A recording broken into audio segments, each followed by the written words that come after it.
Yeah, we're gonna turn we're turning ours off. Okay. For guests and visitors, my name is Steve Perley. I'm the club president. I'd like to welcome you all to the 10th meeting of the 47th year of the Dublin Worthington Rotary Club. Today's invocation and pledge of allegiance will be offered by Pete Barnhart, there he is. Pete. Let us pray. On this beautiful late summer day,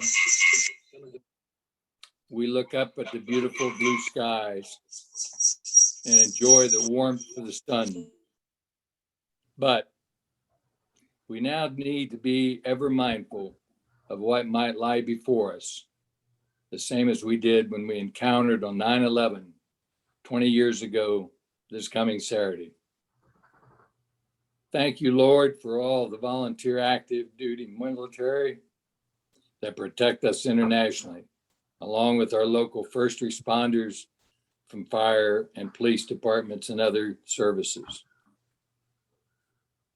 Be with each of our fellow Rotarians to continue service above self. Amen.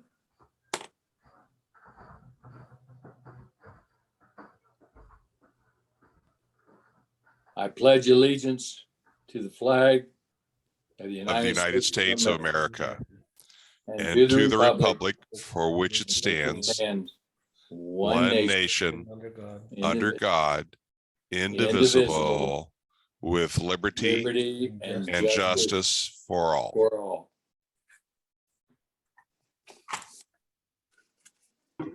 All right.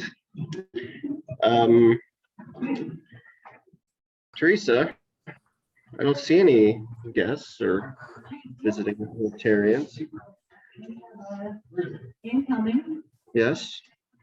Welcome, Jim Allen. Yeah. Where'd Jim Miller go? There he is. Welcome back, Jim Miller in the flesh. Good to see you.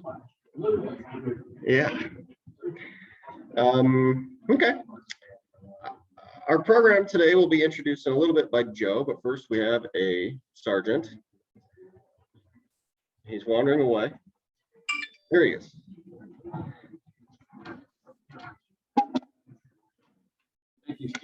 Thank you, Steve. I wanted to let you know that as the schedule today was Ken Carey, and so Ken granted me 9 inches in height to be of his level of participation and of his delivery. And Steve is still questioning that. So, but thank you anyhow. First of all, I'd like to again echo what was just said. That is that Jim Miller's back. This is a happy dollar time. For those who have not, Mr. Speaker, and those who have not otherwise participated, the happy dollar time, which is the time that we are able to show appreciation by putting in a pot something that happened or something that took place that was good in life for us. And so to preempt Jim, I'm going to say that Jim, we're glad you're back. We're very, very glad that you had your triple bypass, I believe. And I hope you didn't leave anything there that was supposed to be taken out. But you want to say anything in particular? And if so, be loud. First, $2 for being back, and $3 because my grandmother scored 3 as a junior varsity football player, scored 3 points as extra points for the last game.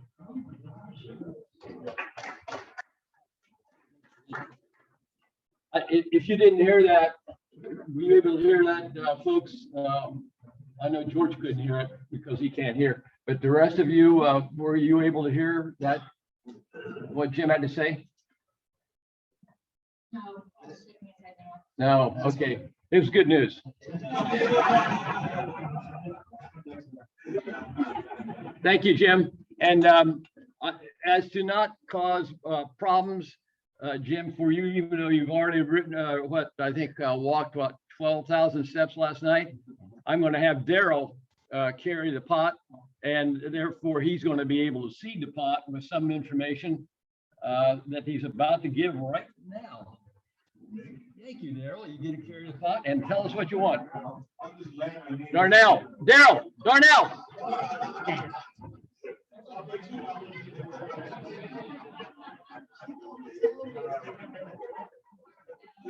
I've only known you for 25 years.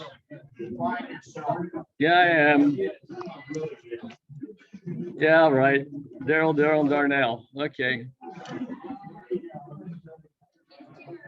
It is, okay. Darnell, did you want to say anything besides my memory? Okay. Okay. Mr. Katz, I believe you had your hand up in the air. And you want to say this to everybody? I don't know if they can still hear or not. Yes, I have $1. I have $1 because I'm so glad that the family picnic is over. Second $1 is because yesterday at 11:45 in the morning, I turned 81.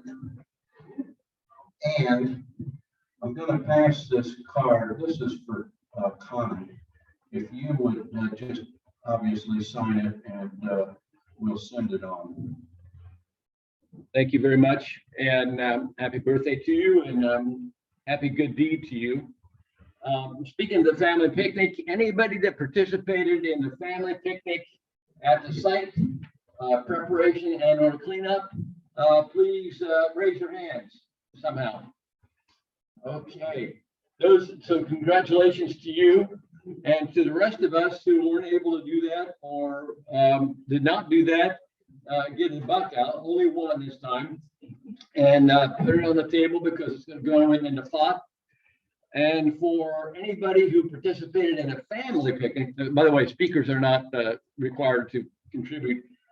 Later, you have to put in a lot of money. For those who participated in a family picnic or otherwise an organizational picnic that took you away from our Dublin Rotary picnic, please also throw in $1 because that's good too. And having said that, I would like to also acknowledge that a good friend and former member who still considers himself a member of sorts, Steve Potter, said to say hello to everybody and his best wishes to everybody, and keep working hard. And he still has his wonderful farm straw hat that he has had since, I think, 1994 or 1993. And he chose to wear that yesterday. So everything is good.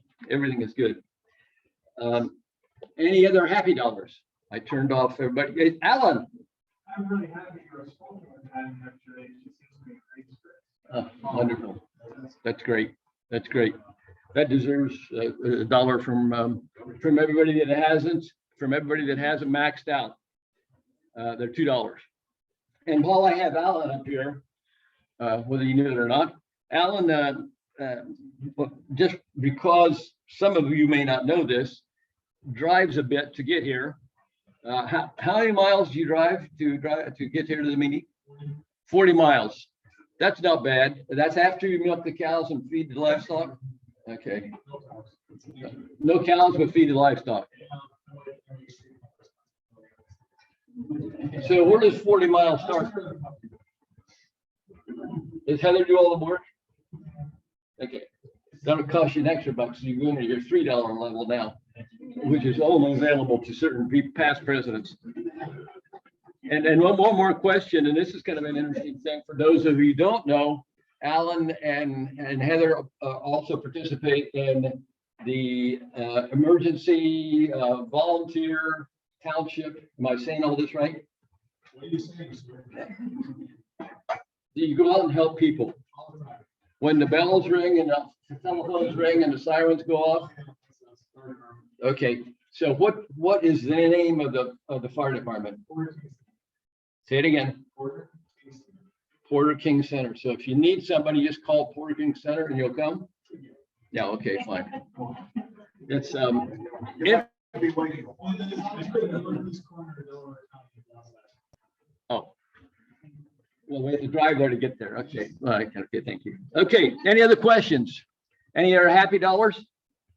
Darnell, oh, the money's all, where's the pot, Darnell? Oh, it's already with, okay. So I have to speak, so thank you very much. And for those of you who are online, wherever you are, you're out there. Thank you for being here and best wishes for everybody. Thank you, sir. Yep.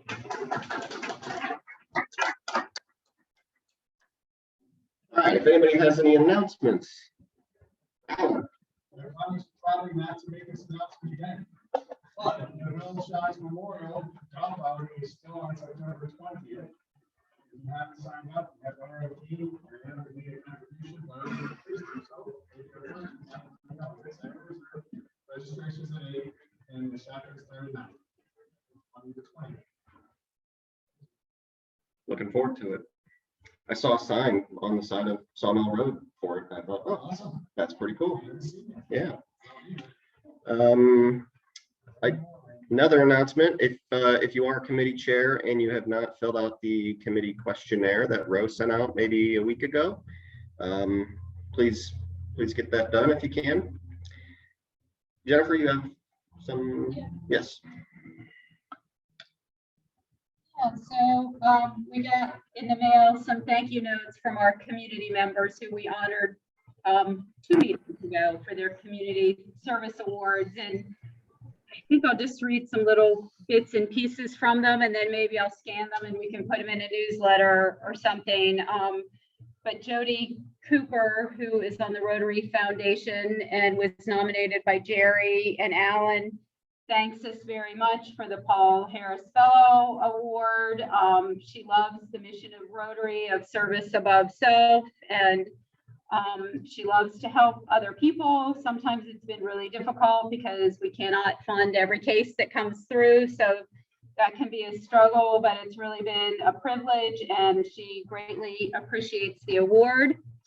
And then Catherine Paw, who I think many of you know because she was the director of the Worthington Chamber for many years, gave us a note, and it's kind of sticky.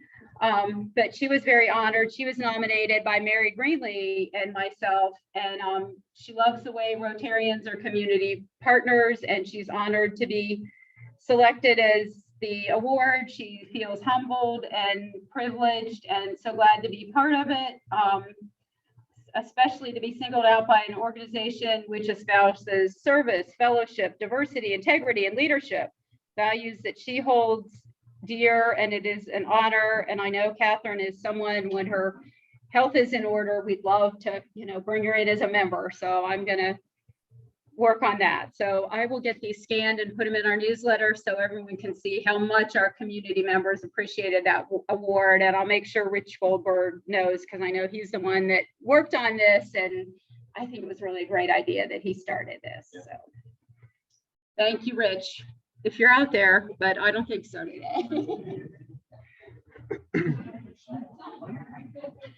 Any other announcements? I feel like there has to be something. I just can't think of it. But yeah.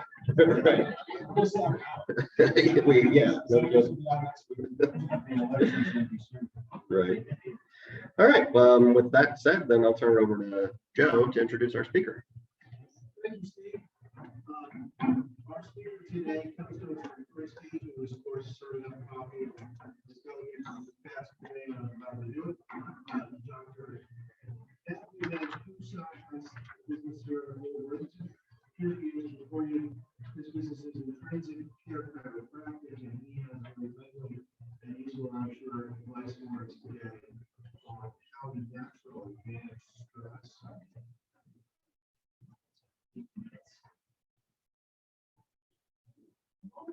Technical.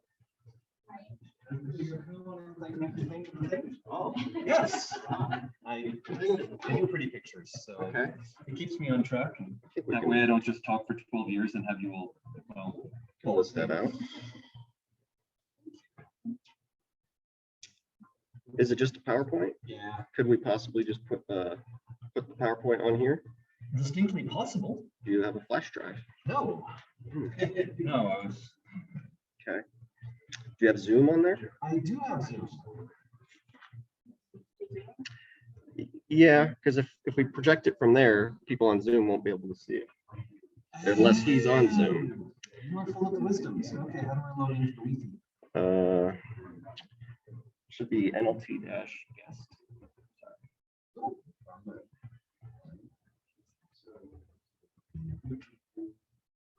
Sorry. Wise, Fawn, FAWN, 57, exclamation mark.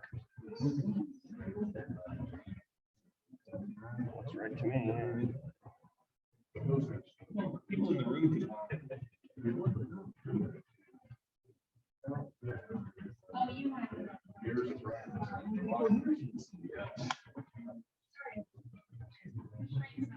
It happens to the best of us.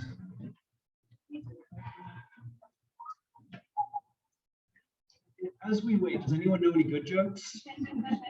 Anyone know any bad jokes? Yes, I got them. Oh, please, you seem like the Yeah. I have a finish here. Okay. All right, it's on. The bits are not being outgoing. That's fine. Yeah, and so how do you distinguish between a Finnish extrovert and a Finnish introvert?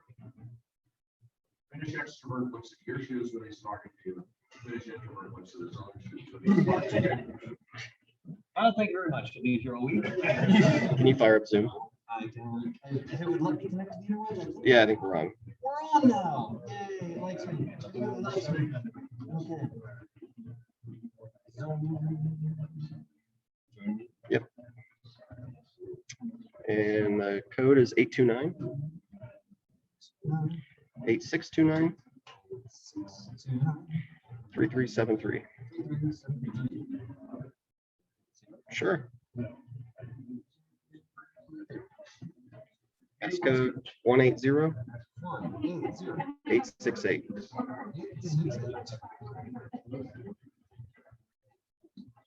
Sure, allow you. Thank you. And there's my token. Okay. Slide change menu. Joys of hybrid events. Good.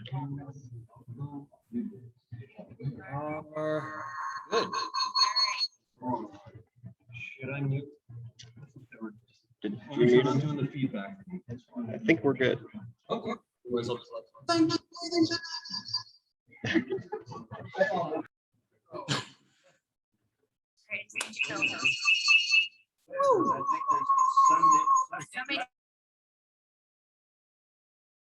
Which mute? I think I got it. All right. Turn your speakers off. Okay. I am muted. Who doesn't love Can technology? everyone in the room still hear me? Oh, good. Oh, You should be able to share your presentation.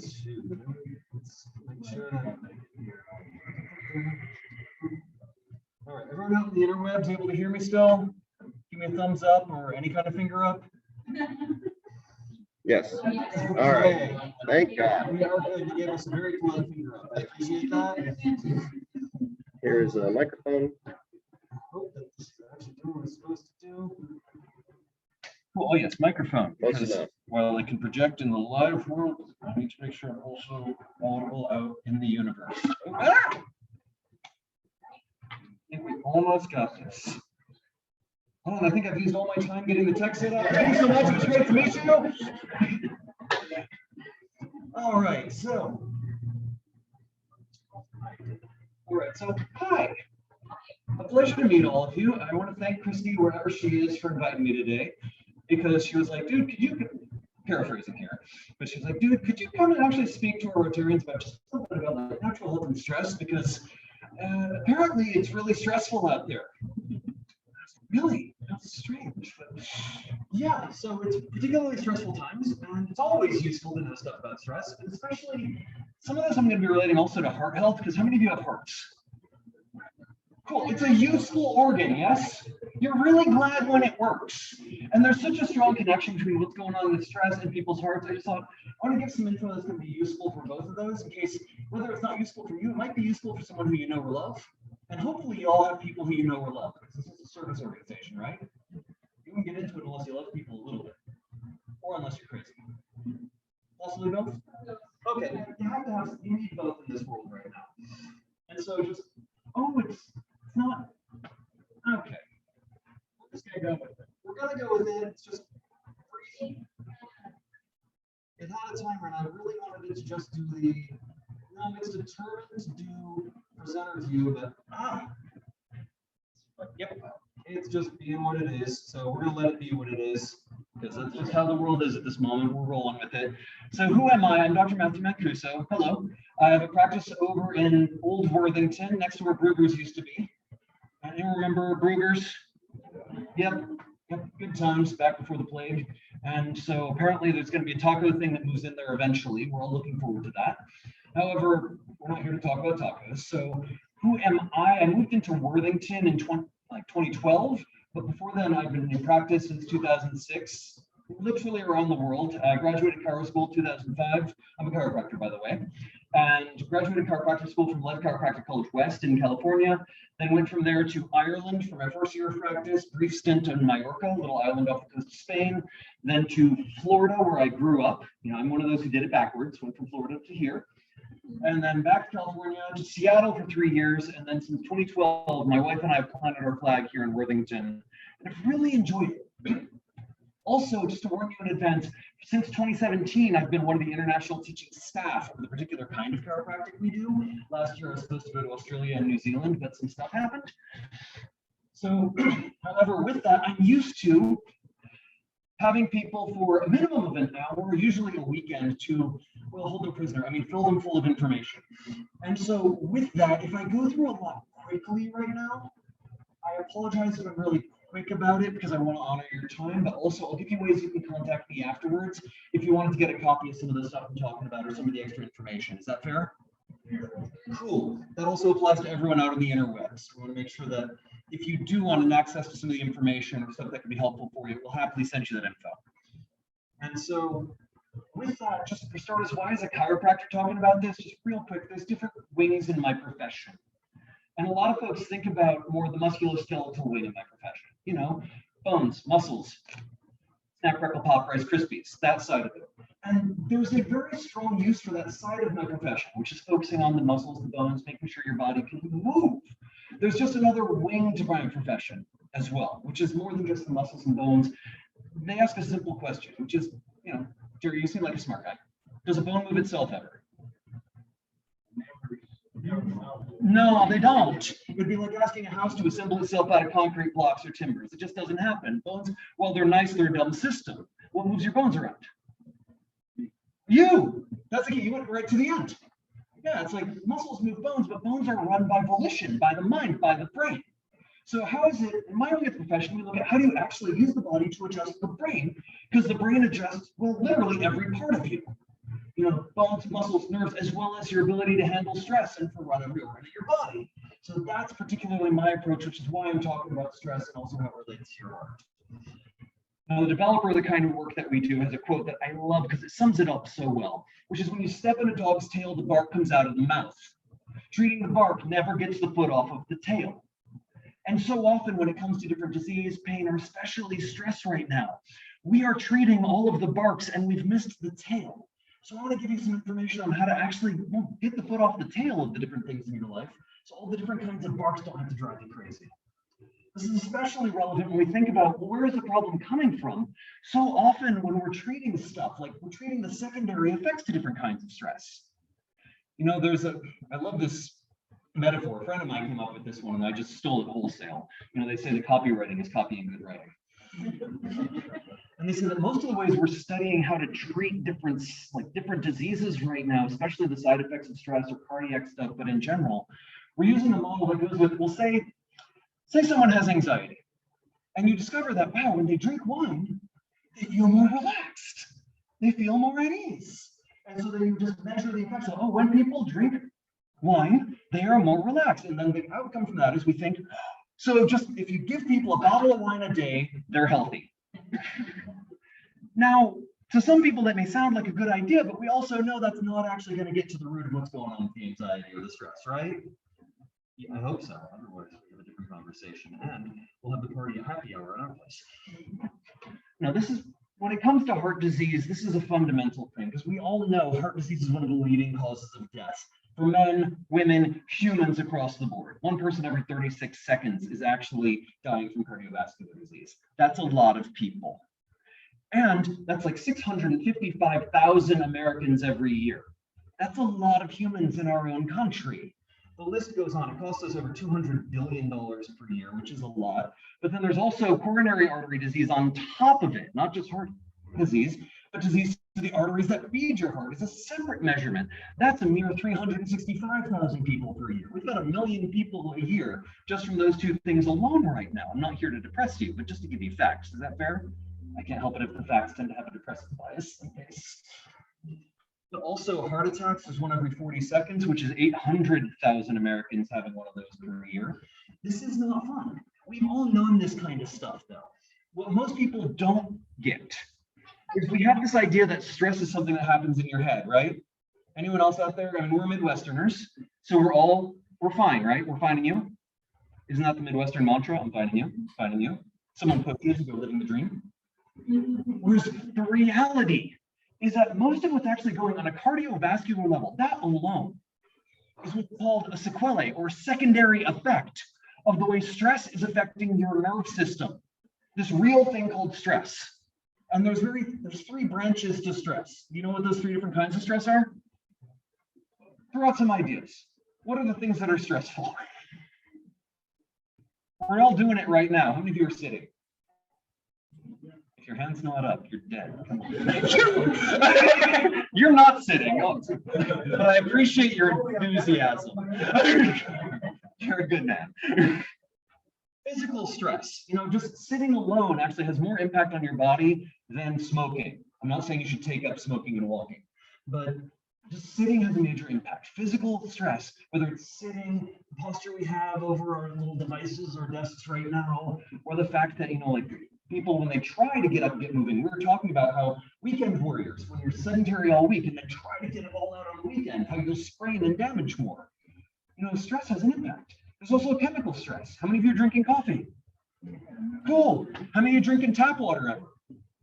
In Columbus, there's over 14 different drugs in the tap water. They don't put all of them in there. It's just they can't filter them all out when we dump them down the drain.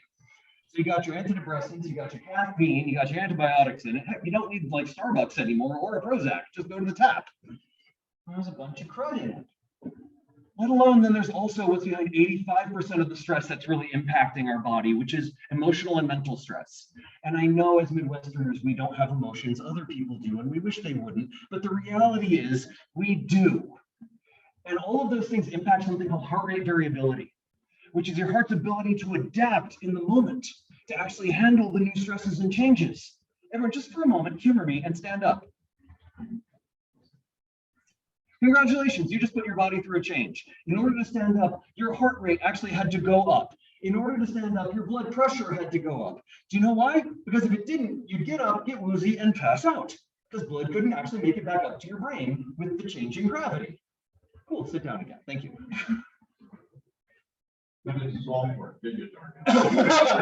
He's smart, he's on to me.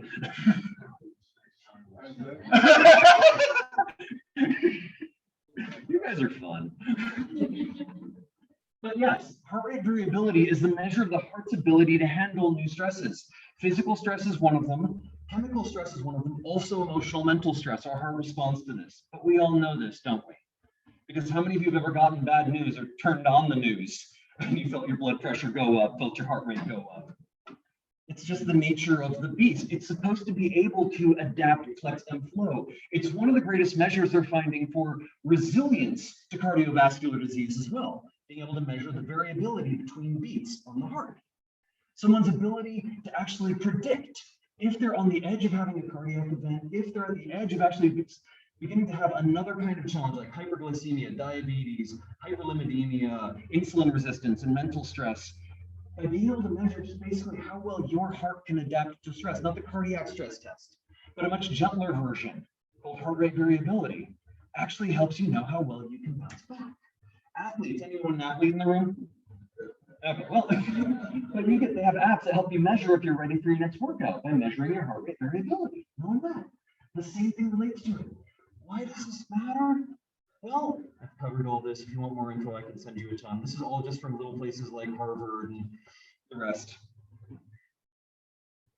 This is something that not only is a great measurement for your ability to handle stress, but also is something that can be trained. It's something that you can learn some basic exercises to help you better cope and increase this. And it's not actually by getting on the treadmill. I've got a link in this later that if any of you have phones that can do the QR code thing, you'll be able to scan it. I can send you like a free 5-week series of exercises and videos that I created for the people in my practice. I'm just going to give to you all as a gift. Is that okay? Yeah. And it's different things that'll help with posture, it'll help with breathing, it'll help with the ability for you to increase your body's resilience for these cardiovascular bits, especially if you're in recovery. It'll actually help to retrain not just the ability to pump, but Never flown a drone before. This easy to fly camera drone is for you. apparently we also get a drone now. I don't know where that just came from. That's fascinating. So with this little measurement, actually it digs into the operating system that runs your body. We mentioned before that you are the one who are really driving the ship. You know, the muscles, the bones, the organs, the nerves, all those different pieces, they're cool, but they're run by this thing called you, your mind. What most people don't get is that mind, you have control of 2% of it. Out of the whole of it, you have conscious access to 2% of your mind. I mean, look at the world right now, it's kind of obvious, right? But that's a useful thing in some levels, because how many of you are that level of control freak you need to tell your liver what to do every second? It's making 60 different chemicals per second in different ratios and permutations. Do you have that kind of bandwidth? It's processing, like the unconscious part of your brain, your subconscious mind is processing literally 40,000 bits of information per second. Your conscious mind can process, 20, it's all right, it's doing good. I mean, you think, hey, 40 things a second, pretty good. 40,000 going on. I'm not that level of control freak. And that's where this operating system is really what that heart rate variability is measuring. It's looking at the operating system that runs your ability to relax and heal. So your immune system can turn on properly, clean house, do what it needs to do. Because if we've learned anything over the past year plus, it's that our immune system is a helpful system, yes or yes? Kind of useful. When it's fully active, it takes up to 2/3 of your body's energy. When people are down, having a fever and feeling like they've got Ebola and can't get out of bed, that's not actually when they're sick. That's when their body's fully mobilizing the systems to try to get well. Because it's dropping you down on your butt, making sure you can conserve all energy to seek and destroy that which no longer serves you. Does this make sense? You know, your body's smart and it wants to kick you fully into relaxed gear to do that. It's just, as Americans, do we do relaxed gear pretty well? No! We don't. We live out of what's called the sympathetic, the fight flight, the get stuff done works like part of our nervous system, which helps us fight, flight. It helps freeze so we can take in the stuff and go, what's going on? And then just handle the challenge, overcome the opposition, do what needs to be done, not turn on the part of our brain that does wisdom, which would be useful right now. To be able to step back from the fight and be able to see multiple perspectives. No, it handles challenge. Of course, when that part of us is on, it needs a lot of energy. So what does it take from? It takes from our immune system's ability to fight off stuff because it takes too much energy. It takes from our digestive system's ability to process stuff because that takes a lot of energy. It takes away from our reproductive system's ability to do stuff. And it makes our heart rate and blood pressure go through the roof. Comes back to the heart. You want that part of us to work well, yeah? I mean, your line of work, you kind of need it to work well. But you also, especially at work with enough cost, you need this side to work well too. So it's like you can actually take in the big picture first. I'm also strongly intuitive. I have many gifts. Open eyes sometimes helps. We need the ability for all of that to work together. And that's also what this neat thing heart rate variability is measuring. Your ability to fully take all the stuff in. It actually tells you a lot about your mental health as well. But this also comes from a bunch of different medical journals showing how what's going on with your heart health reflects a lot about what's going on with your mental health. looking at depression, psychiatry applications, and I could go on forever. Anxiety, again. The moral of the story is your heart and your brain really do work together. It's just very often they feel like they're doing this. Like you can't see. Thank you. I'm glad that someone appreciates my sense of humor. You're a keeper. I got really strong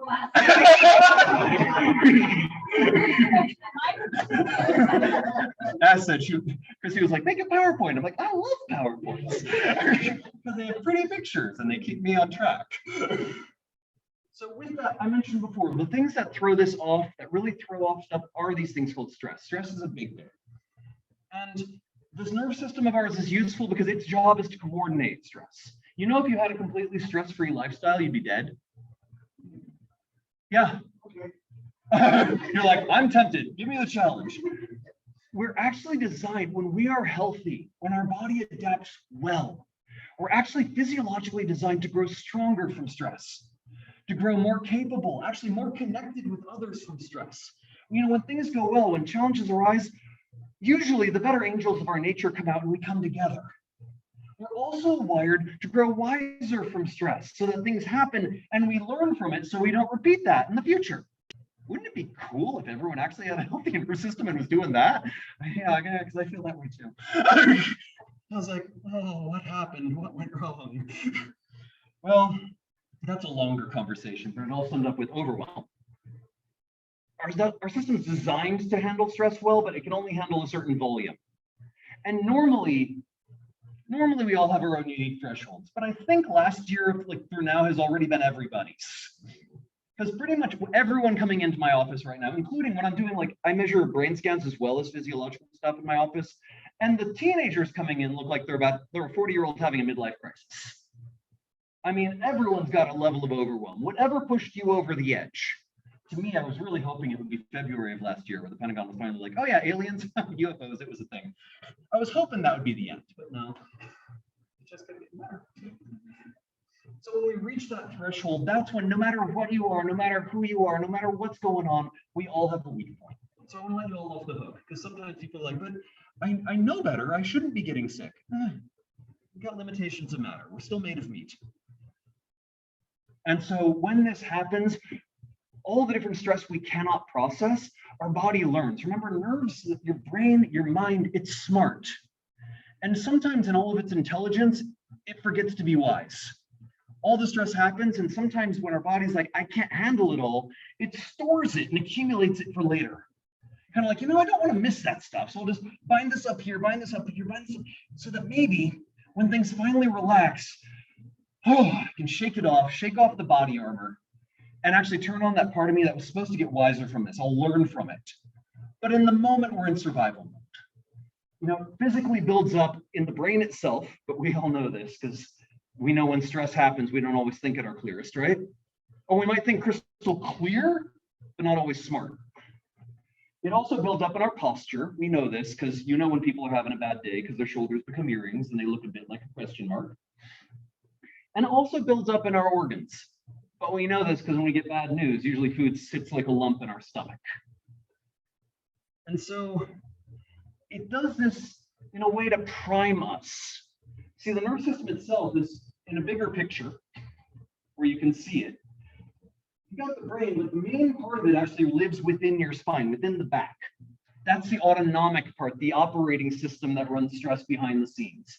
The mental 2% lives up through here on the front of the brain, but the rest of it really lives in our back like a lizard's tail, just trying to coordinate stuff. When it's under stress or ease, it literally changes the tension or tone in that. So that when it's under stress, it'll pull tight, and when it's under ease, it'll relax. Kind of like a guitar string. It changes its tune or tone so that as new stress happens, it's strummed and plays a different note. This is why you'll notice, like, the more stressed you are, the more over-aggravated you get, the more stressed you become, and it cascades. Things just keep getting tighter and tighter. And this, I could go on forever, but this will show up in your posture.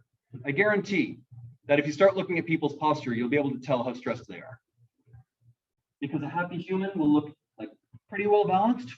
But if you've seen people who look more and more like this, you think they're like creatures of radiant joy, full of love, light, and service, ready to just they're on overload. But also if you see the ramrod, the other side, I'm fine. It's the control reflex, where the whole body's like, I'm not gonna let this hurt me anymore. So it starts actually hyper vigilant and actually amplifying stress, like it'll try to shut it down before it goes bigger. Either way creates a mess in your body. So this examples going on, as I mentioned before, 2% of it is mental. The other 98% doesn't care what you think, what you feel, what you believe. It just runs your body. And I want to make sure it's good.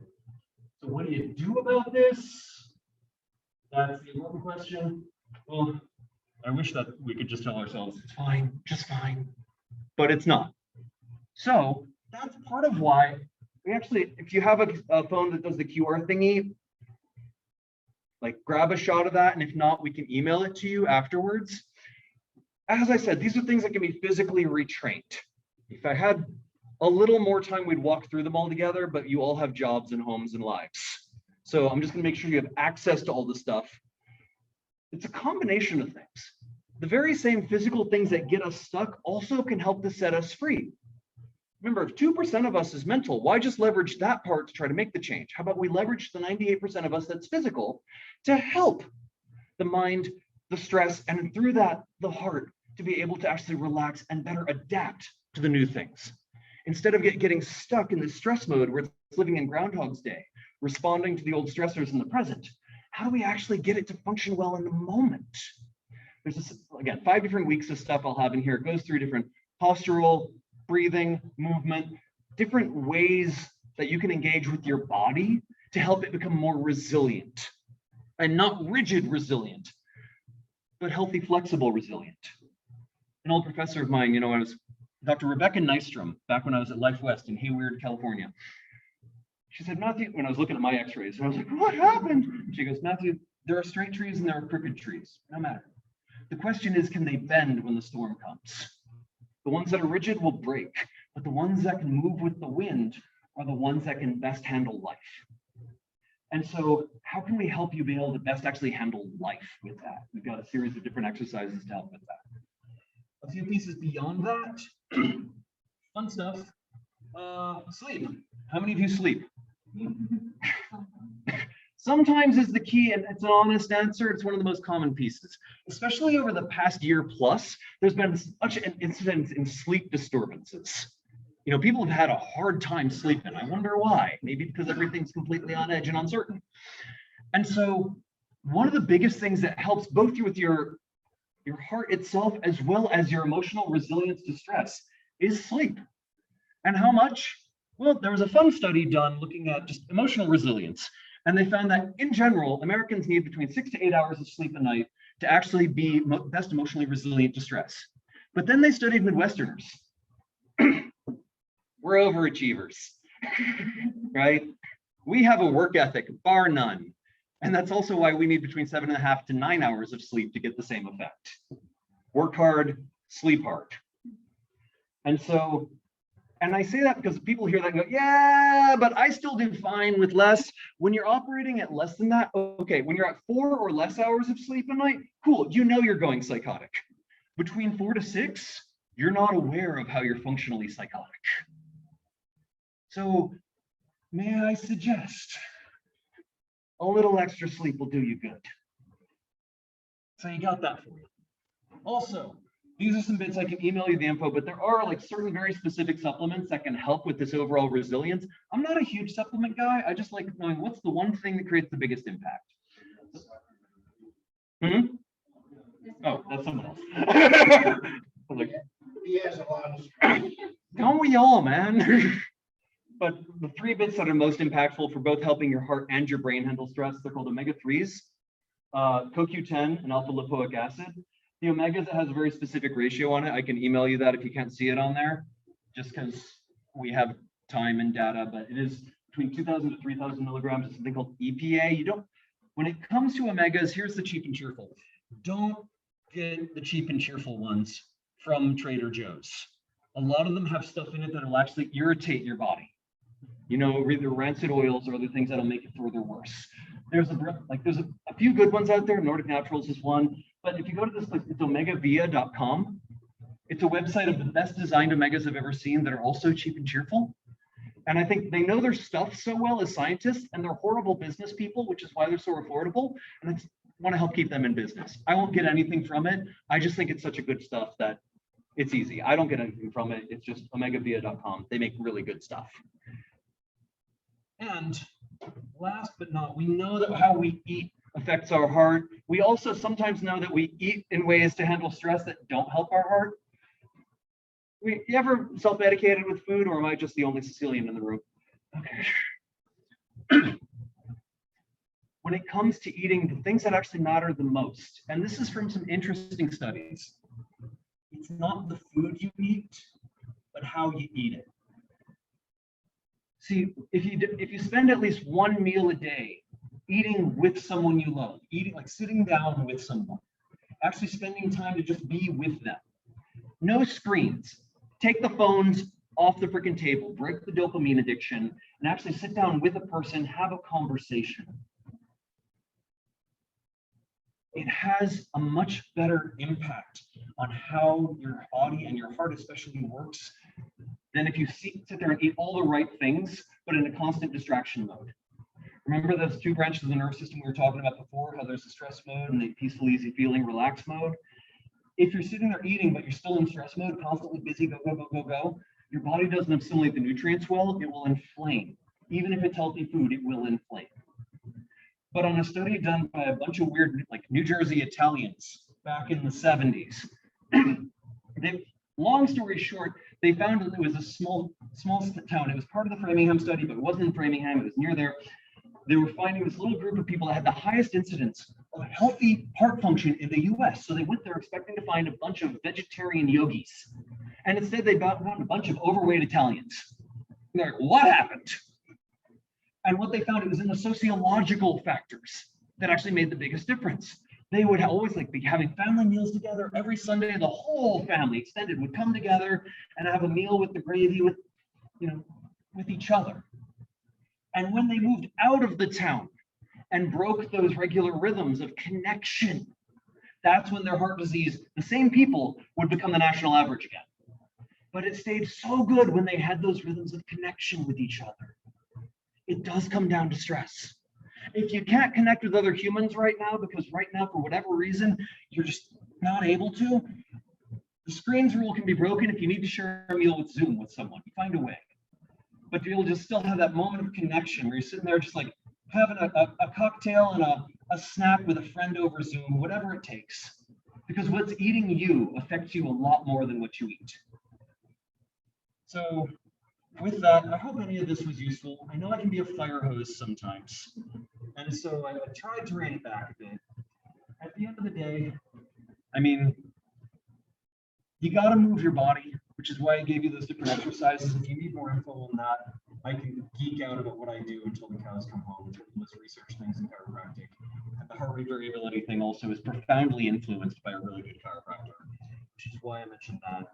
At the end of the day, remember, health is a state of complete physical, mental, and social well-being. If we focus purely on physical survival, we're missing the boat. We need the whole gestalt. Physical, mental, and social. This is from the World Health Organization. They occasionally know some things. And so making sure you're caring for all of those pieces. Your mental, your social, and your physical, they all support each other. So when I say take care of yourself, I don't mean try to fix yourself. I mean literally care about yourself. It makes it a lot easier to care about other humans. And if you're one of those who will care about others first, cool, I'm one of those too. Care about other people.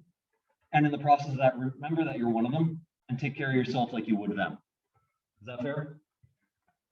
So with that, there's the thing again, if you need it, there's also, it's really tiny up here, but my email address in case you need to send me stuff, or the phone number of my office in case you're not the email-y sort, but you like talking to people.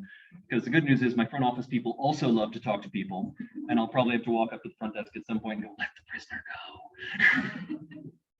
But with that, thank you so much for letting me share some time with you today. All right, and I saw a hand. Sure. So what happens to a general chiropractor? Yeah. You get your X-ray. Snap, crackle, pop. Yes, you get adjusted, and you do that for weeks on end, 3 times a week. So what is your approach to? comes back to the stuff I went through very quickly. What's the process? What's the process? An X-ray? Everything begins actually with a consultation. Because at the end of the day, you know, remember how I was saying it's not like so much what you eat, but what's eating you. We want to get a sense of what's really going on with you. Who are you? And we want to see if it's going to be a good match. Because in my office, since we're a little more neurological, it's a different set of questions, but we want to get to know you. And once we get to know you, if it does sound like a good match, the next step, we actually would do what's called a stress response analysis, where we'd measure what's going on EEG, brain function, as well as SRE, which is stress response exam, looking at that heart rate variability we measured, as well as what's going on in the muscles, circulation, the fight flight systems, as well as looking at digital posture assessment to see how your body's wearing it. You know, looking at all of that, if it then still is a good match, we then put together a care plan based on that. I see such variability in humans, I don't quite have a boilerplate for it. You know, I've seen like a certain pattern over the past year plus, but it's always going to be based on the health of your system and your goal. So that's why, you know, I can take care of newborns as well as people who are at the end of their life. And what are some of the others? Oh, okay. That's the fun. So this is where 30 seconds. 30 seconds. So in my office and also the research doctor like stuff, improve physical function, people like their bodies work better than ever. Emotional and mental resilience, they're better able to handle the stresses of life, it bounces off of them better. Improve quality of life and also greater life enjoyment are some of the research documented things, and I see it every day. People are able to be in the lives they have and love them more. As well as when I'm taking care of entrepreneurs, my favorite outcome is they're able to be fully all in on being able to do what they want to do without sacrificing their health. They're able to have it all. And then with kids, I notice greater attention span, greater learning, and they become ornery. That is one thing I've seen when we take care of kids. They become more ornery, but they're kids. They're healthy ornery. Yeah.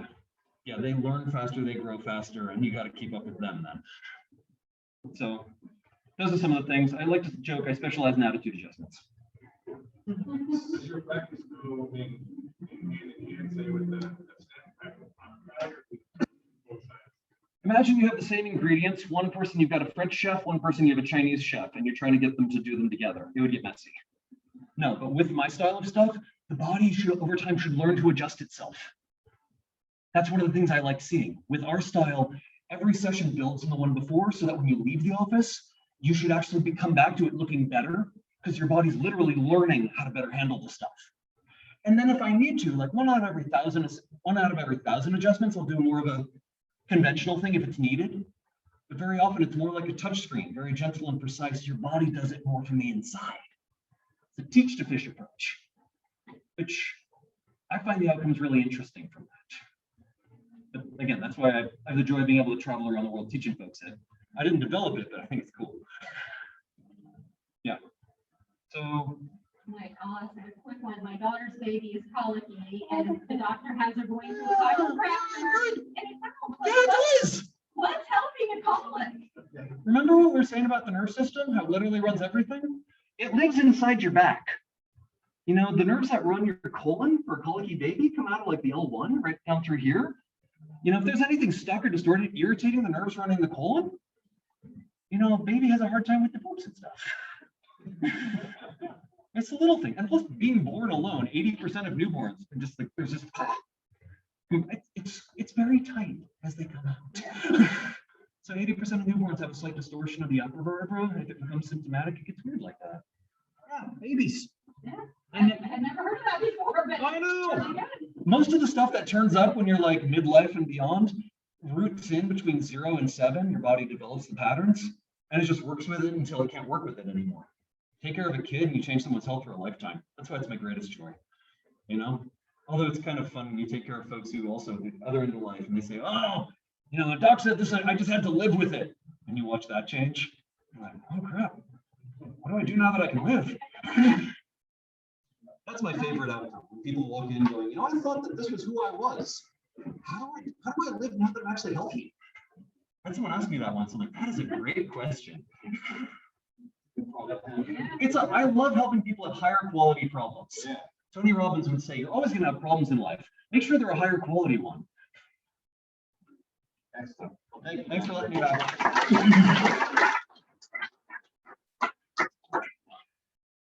All right. Next week, our speaker Really? No, it's because this thing takes batteries and I, never pay attention to that. Yeah, our speaker next week will actually be one of our own. It'll be Alan Zink, and he, as we get close to the 20-year anniversary of 9/11, he's going to share his personal experience because I believe he was there at the time. So that'll be very interesting. And before we wrap up, Court, I believe we have a raffle. $5.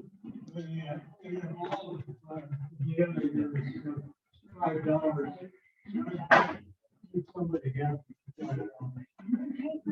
Lunch and enjoy company with somebody.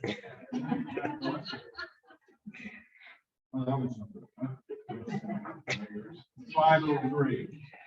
Yeah. 503. Yes, right here. Yeah, you're giving $5.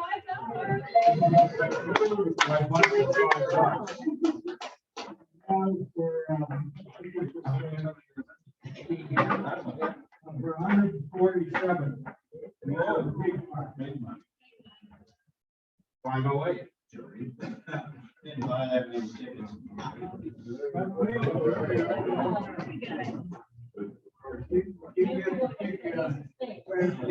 Yeah. Get up and exercise. You win money.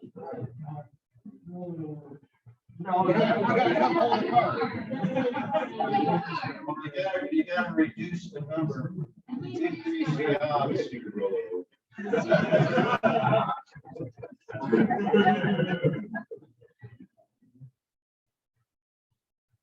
9 clubs.